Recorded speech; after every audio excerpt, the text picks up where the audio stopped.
स्वागत है वैकल्पिक पुराण चैनल में, जहां हम आपको भगवान विष्णु के विभिन्न अवतारों और उनसे जुड़ी कहानियों के माध्यम से भारतीय पुराणों के अनमोल ज्ञान से अवगत कराते हैं। आज हम चर्चा करेंगे भगवान विष्णु के 5वें अवतार वामन अवतार के बारे में। भगवान विष्णु ने जब वामन अवतार लिया तब उनका उद्देश्य असुरों के राजा बलि से 3 पग भूमि मांगकर तीनों लोकों की रक्षा करना था। राजा बलि, जो महान भक्त प्रहलाद के पोते थे, ने तप और यज्ञ के द्वारा सभी लोकों पर अधिकार प्राप्त कर लिया था। बलि अत्यंत दानी और धार्मिक थे, परंतु उनके साम्राज्य के विस्तार ने देवताओं को संकट में डाल दिया था। वामन अवतार की कथा का आरंभ आदित्य और कश्यप आर्ष्य से होता है। आदित्य ने अपने पुत्रों, विशेष रूप से इंद्र को असुरों से बचाने के लिए एक विशेष व्रत, दही व्रत किया। उन्होंने 1 वर्ष तक दधि व्रत, दही का व्रत करके भगवान विष्णु की तपस्या की। आदित्य की तपस्या से प्रसन्न होकर भगवान विष्णु ने उन्हें आशीर्वाद दिया और वामन अवतार के रूप में उनके पुत्र के रूप में जन्म लिया।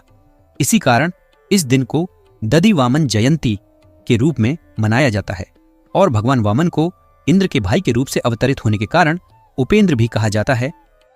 राजा बलि ने 100 अश्वमेध यज्ञ करने का संकल्प लिया था ताकि वह इंद्र की पदवी प्राप्त कर सके। बलि का संकल्प इतना दृढ़ था कि यदि उन्होंने 100वां यज्ञ पूरा कर लिया होता तो वह इंद्र बन जाते, जो होना इस मनवंतर में संभव नहीं है। राजा बलि अगले मनवंतर, जो कि सावर्णी मनवंतर है, उसके इंद्र बनेंगे। क्योंकि बलि एक मनवंतर पूर्व ही इंद्र बनने की प्रयास कर रहे थे, उसको सही मार्ग दिखाना आवश्यक था। और राजा बलि महान भक्त प्रहलाद के पोते थे और भगवान नरसिंह ने प्रहलाद को वरदान दिया था कि उनके 7 पीढ़ियों की रक्षा होगी। इसलिए बलि को कोई सामान्य व्यक्ति या देवता इन्हें मार नहीं सकता था। भगवान विष्णु ने वामन, एक नन्हे से बालक के रूप में अवतार लेकर एक ब्राह्मण के रूप में बलि के पास जाकर उनसे 3 पग भूमि दान में मांगी। बलि की दानशीलता इतनी विख्यात थी कि उन्होंने बिना किसी संदेह के वामन को भूमि दान देने का वचन दे दिया। जैसे ही बलि ने वचन दिया, वामन भगवान ने विराट रूप धारण कर लिया। उन्होंने एक पग में पृथ्वी, दूसरे में आकाश को नाप लिया। भूलोक, भूवरलोक और स्वर्गलोक को नाप के त्रिविक्रम बन गए।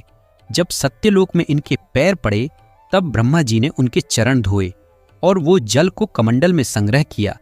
इसी को गंगा जल माना जाता है और यही है जो महादेव ने अपने सिर पर धारण किया है। तीसरे पग के लिए बलि ने अपनी निष्ठा और समर्पण से अपना सिर प्रस्तुत किया। इस प्रकार भगवान विष्णु ने बलि से तीनों लोक प्राप्त किए और उन्हें सुतल लोक का राजा बना दिया, जहां आज भी बलिराज करते हैं। और चातुर्मास काल में भगवान विष्णु इसी जगह राजा बलि के साथ रहते हैं। इस अवतार का मुख्य उद्देश्य धर्म की स्थापना और असुरों के प्रभाव को समाप्त करना था। वामन अवतार हमें यह सिखाता है कि चाहे कोई कितना भी शक्तिशाली क्यों न हो, उसकी शक्ति और धैर्य का उपयोग सही दिशा में होना चाहिए, अन्यथा उसे भगवान की शक्ति का सामना करना पड़ेगा।